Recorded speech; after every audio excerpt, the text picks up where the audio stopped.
Hey guys, Viking Reefing here. I recently reached out to you guys, the community, to see if there were any questions that you wanted me to answer. And there were quite a few of you guys who sent in questions. So, well, let's get into it. But before we do, I would really appreciate it if you could hit the like button. And if you like this kind of content, please give me a subscribe as well. It really helps the channel out. I might be looking down here from time to time because I have my computer here where I've written down the questions. So, firstly, the first question, how often do you do water changes? What is your current process? Any ideas on how to automate water changes? Well, I change about 100 liters weekly on this tank, which basically translates to a 7% water change. It's fairly easy. There's two ways I do it. Either I basically just get on a little bit of a step ladder.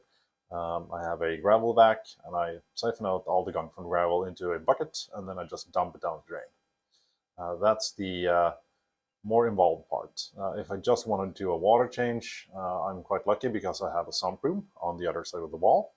So then I just take a pump, hook on a hose, and just run that hose down in the drain and just power on the pump, let it go for a couple of minutes, and then I basically just rinse that pump off and put that in my mixing bin, which holds about 100 liters of salt water, and just pump that back. If I'm only changing water and not trying to gravel back, the entire process takes about, say, a maximum of 10 minutes or something, which is really sweet. And yeah, I have a good idea on how I will be automating my water changes. I used to use a Auto Aqua EVC Touch, I believe it's called, on my old tank. The problem with that unit on this tank is that I will need to have quite a long run, and the pumps aren't powerful enough. So I will be getting a GHL doser, Maxi doser 2.2 in a little bit, which will handle all my water changes. So that will be very sweet. Next question, how did you get your copper band to eat?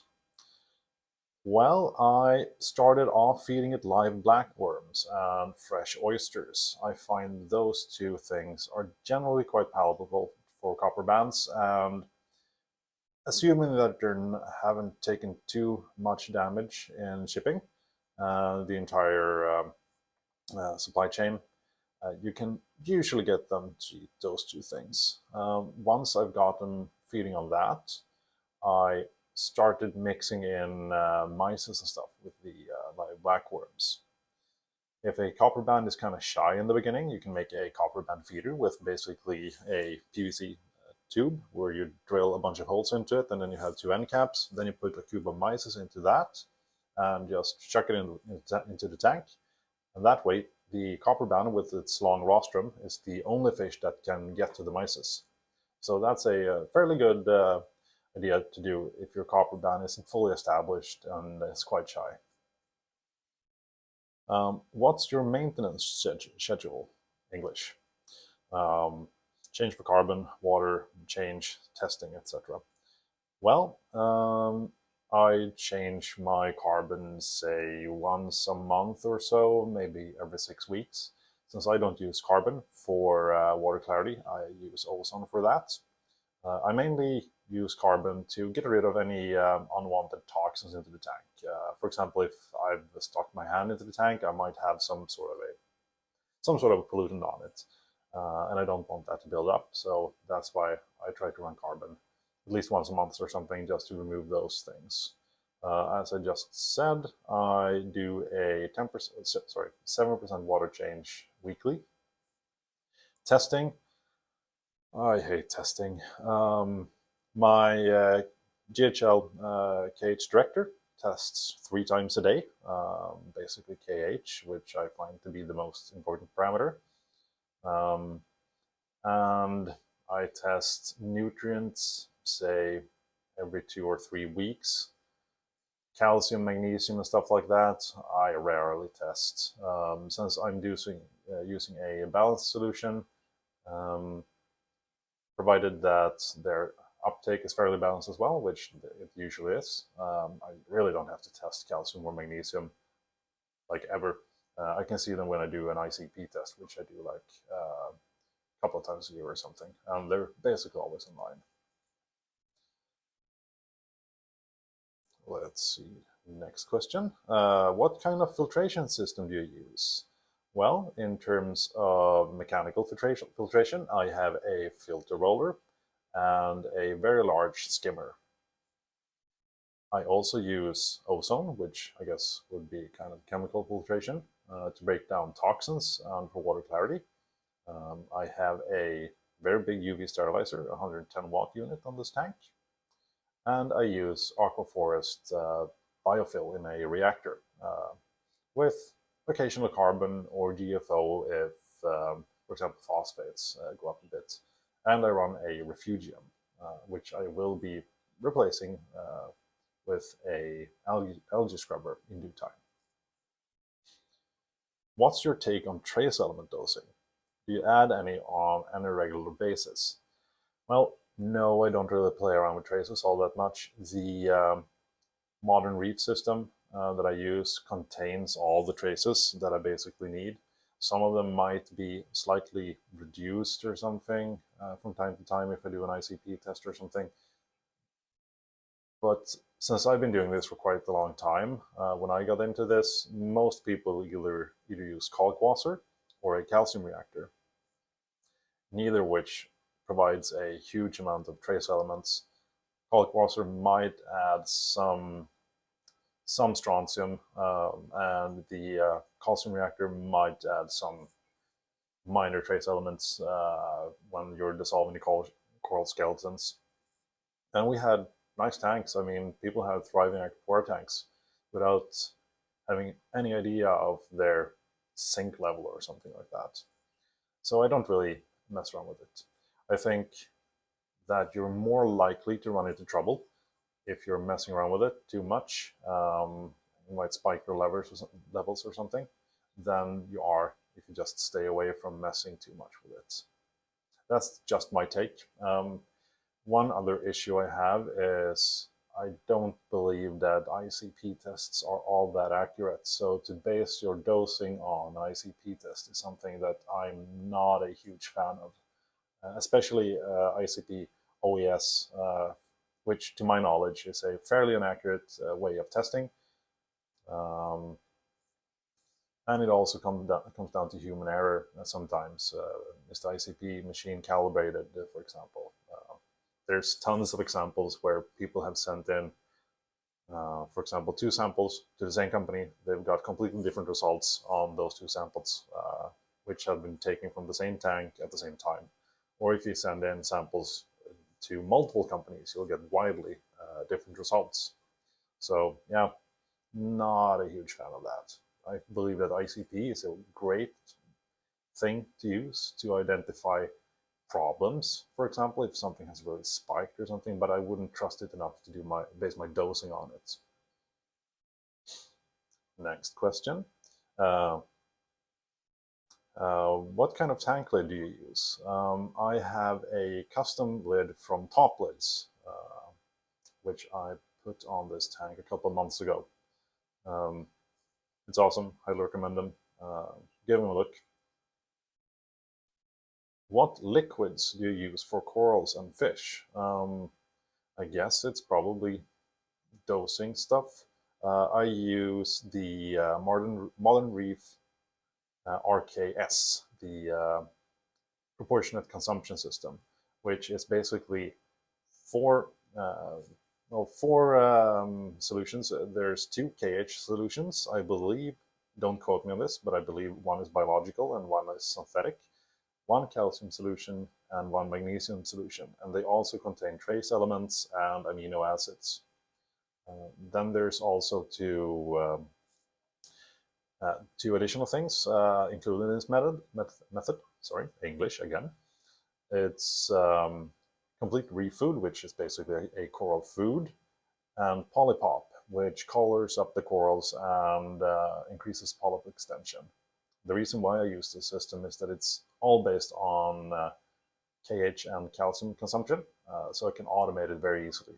For example, I can, if I dose this amount of alkalinity a day, I know how much food I'm supposed to be dosing, so it's not a guessing game.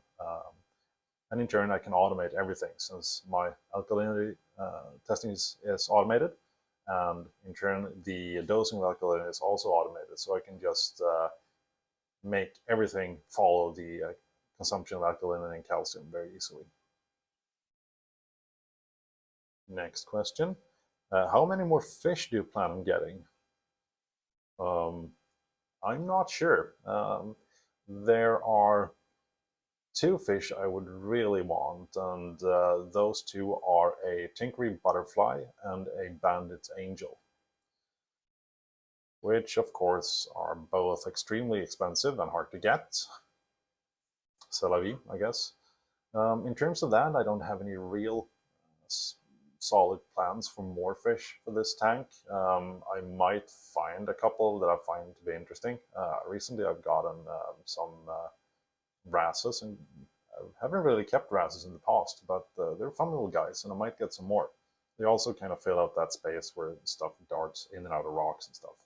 So those two and some more wrasses is probably the most likely candidates. What camera are you using for your videos? It's a standard iPhone 13 Pro.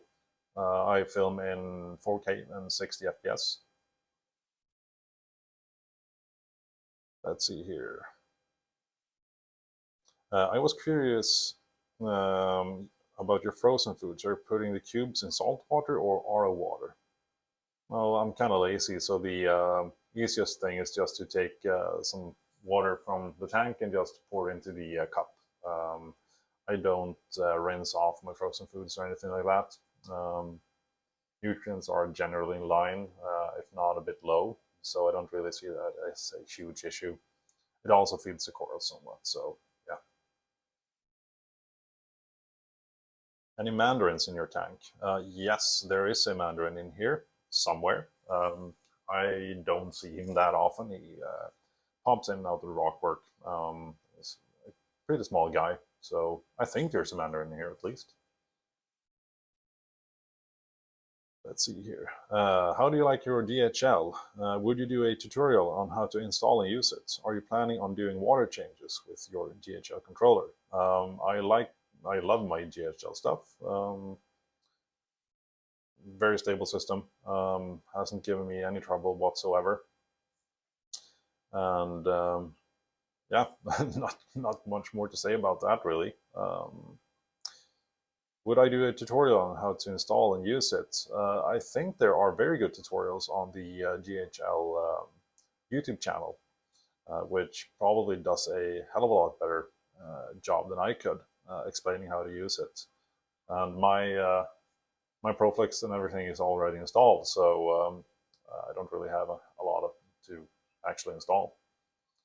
And yes, as I said before, I will be using the Maxidoser 2.2 to do my automatic water changes.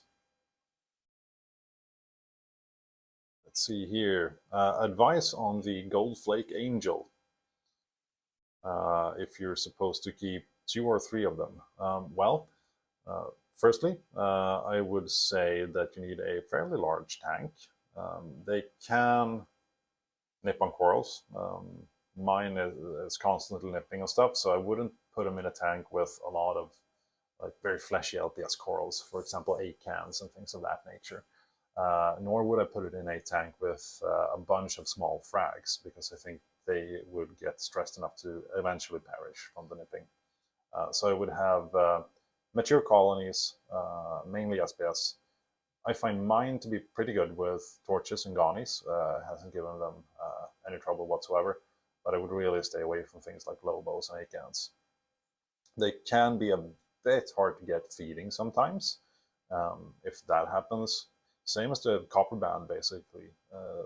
Fresh oysters and live blackworms are always a good option for finicky fish. Also things like mastic. Since they're benthic feeders, they pick around the rockwork, so you can just chub some mastic in there. And if you get lucky, they'll go for that. Oh, and they also need sponge in their diet. Basically all big angels need sponge to thrive long term. What are your water parameters for this stunning tank? Well, thank you for that. Let's see here. My KH is 7.5. I'm slowly raising it up to 8, just to have a bit more buffer room if one of the lines will get clogged or something, because I have a fair amount of corals in here now, and the consumption is going up, so I don't really want to crash my alkalinity in a couple of hours if the baseline is quite low. Calcium is actually extremely low at the moment because I messed up the the dosing tube somehow slipped up in the dosing container, so it's probably been sucking air for about a couple of weeks. So I tested it last night, and calcium was 255, I believe, so extremely low. I really haven't seen any major issues in the tank, but I'm working on getting that up slowly. Magnesium, I have no idea. It's generally around 1,400 or something, I believe. I only see that on ICP tests. Phosphates are 0.04-ish. Sometimes they go up to 0.06, but in that range. And nitrates are around 8. I try to keep them above 5 and below 10 is where I find to have the best success. And the specific gravity is 1.025, around there. How do you have success keeping angels and corals? Well, I would advise you to have a look at my video that I made about this specific subject. But in short, I feed a lot in this tank, which kind of curbs their tendencies to go after corals. I feed 4 times a day, at least, with the auto feeder, and around 7 cubes of, say, mysis, krill, things of that nature in the evenings. And I sprinkle some feedings of algae throughout the week as well. I mainly keep SPS corals, so that helps. The SPS corals are fairly good at handling nipping, which LPS corals, at least most of them, just won't handle. Also, how do you manage fish aggression with a minimalist aquascape? Well, if you look at the tank, there's quite a lot of lines of sight in here, which will block the fish's view if they go behind rocks and things of that nature. So that helps a lot. It's basically the same idea as with cichlids. If you put up a bunch of stuff that will block their sight, that will alleviate fish aggression. I would actually say that a tank like this will be more beneficial in reducing fish aggression than a big rock wall, because here they can swim in and around all the structures. Oh, and a lot of feeding as well. That helps. Feeding aggression or food aggression is a real thing. If I skip on feedings for a bit, aggression will spike up in a day or two. And I have quite high flow in this tank, which I find helps as well. What's your favorite LPS coral, since you don't have as many? I'd say torches, probably. Most LPS corals don't really appeal to me. I've had lobos and stuff like that in the past. But yeah, I'd probably say torches. Gone is a distant second, probably, which is good because it's also those kinds of corals which I can keep in this tank. I wish I could keep feather dusters and cocoa worms and stuff, but the copper band and probably the angels will annihilate them.